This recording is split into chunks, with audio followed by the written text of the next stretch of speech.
Hello everybody, Flaming Shark back with another video, and this is the review to my blind commentary blind reaction to the Season 4 finale, episodes 10 to 13 of Season 4 of She-Ra and the Princesses of Power. So this was insane. This was absolutely incredible. I loved it. I thought it was one of the best parts of the show for sure. I mean, it was just crazy.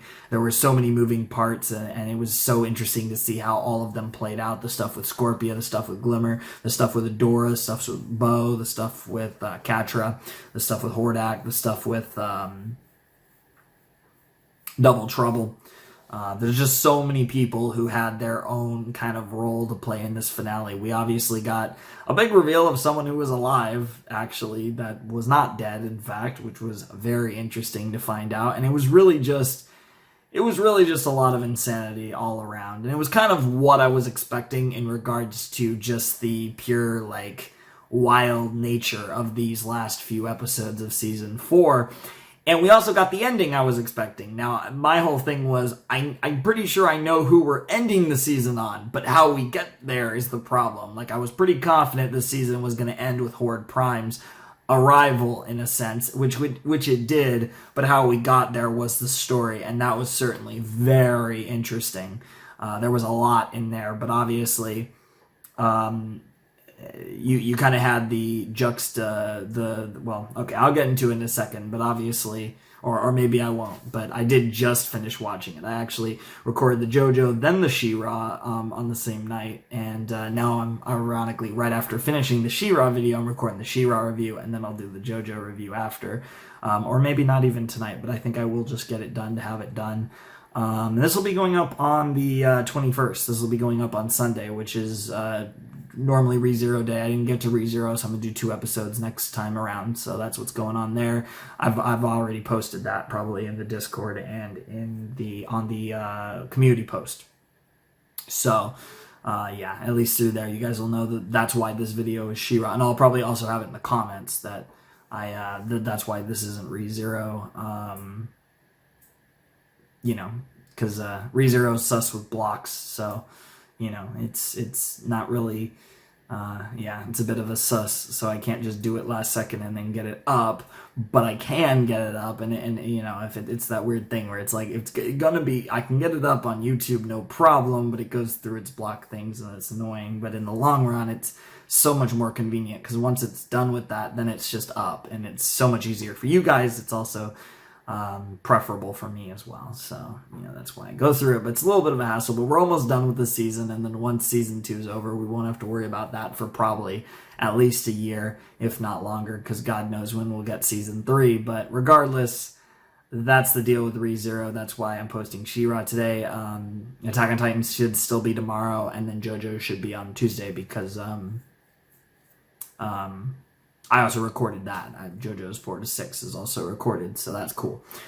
But yeah, this is obviously She-Ra Season 4 finale, and we have 13 episodes left in the series. We are now 3/4 of the way through She-Ra. It has been an absolute blast and a very fun adventure, to say the least, but now the game has changed. This is kind of the ending. The ending of Season 4 was kind of back when we had the Season 3 finale.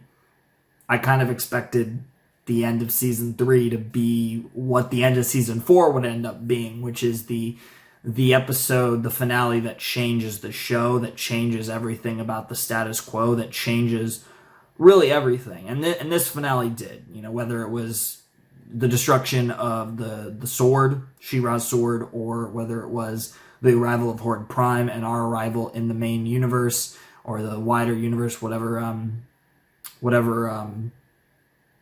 was about to say Eclipsa. I don't know where that came from. Well, I know where that came from, but like, God, that's a name I don't say very often anymore. Shoutouts to Star, I guess. Entrapta, because it's like a royal with an E name. There's not many of those, so I think that's why that came to mind. But yeah, Entrapta. I forget exactly what she referred to it as, like the wider universe, I think is what it was, but whatever, like the main dimension where there's a lot more stuff than the dimension of Despondos.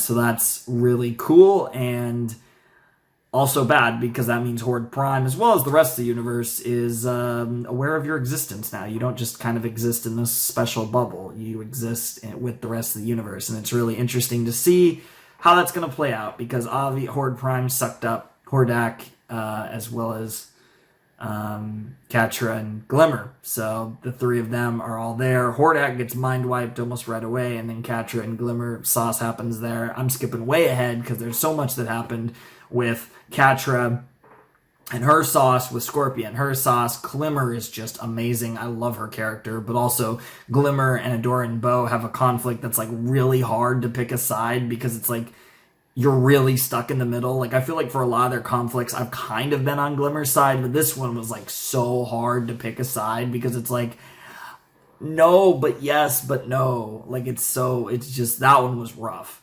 I kind of struggled to agree with anyone there, and that just tells you that the writing has been interesting when you can have that type of debate and have even the viewers really struggle to pick a side. Then you've clearly done something right in the first place, unless it's supposed to be obvious which side to pick. Of course, then you've made a mistake, but then it's probably a lucky mistake, because then you've created more ambiguity in your series, and that's usually a good thing. Not always, but usually a good thing. But yeah, no, we only have 13 more episodes to go, which is insane. One more season, the final season coming up, and everything's changed, because this season's going to probably be mostly in space, which is a massive change from the rest of the series and really changes so much about the dynamics. And I don't even know if the magic works off of space, so there's that.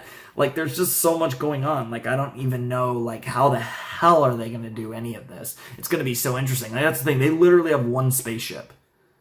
Literally one spaceship, and Horde Prime has an armada. Like, what?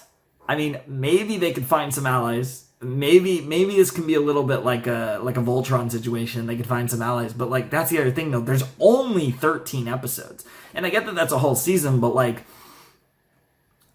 it's this weird thing where it feels like simultaneously there's either too many episodes or not enough episodes, depending on the storyline. Like, it feels like if they were going to go one route, they would need the full 26 episodes that I thought they were going to get for this type of thing, because I kind of thought that the season 3 finale would set all this up. Or on the other hand, you only need, like, let's say 4 or 5 if you're going to make this like grand journey of like, let's save the day and we, kill Horde Prime in the process maybe, and like all that. Like, I don't think you need 13 episodes. So they're in this weird middle ground where it's like, I don't think they have enough episodes for the kind of long form story that I'd imagine to do with this, but I think they have too many episodes to do the kind of like big finale where we, save the day and everything. So it's like, it's more than that. So they have to build to it. But the thing is that this isn't a situation where you just kind of ignore it and then just do like random stuff. This is an absolute like full attention, like full season about this scenario.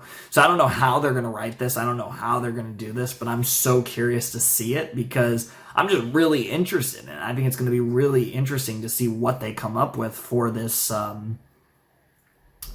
part. I'm just really curious. Like I said, yeah, I don't know. It's going to be really interesting, though, for sure, because who the hell knows? Like, seriously, who the hell knows what they're going to do with this? It's really interesting, because, like I said, this is what I was expecting at the end of season 3. Everything's changed now. The dynamic, the status quo, it's all just shattered. And I thought the entire second half of the series was going to be in that new dynamic.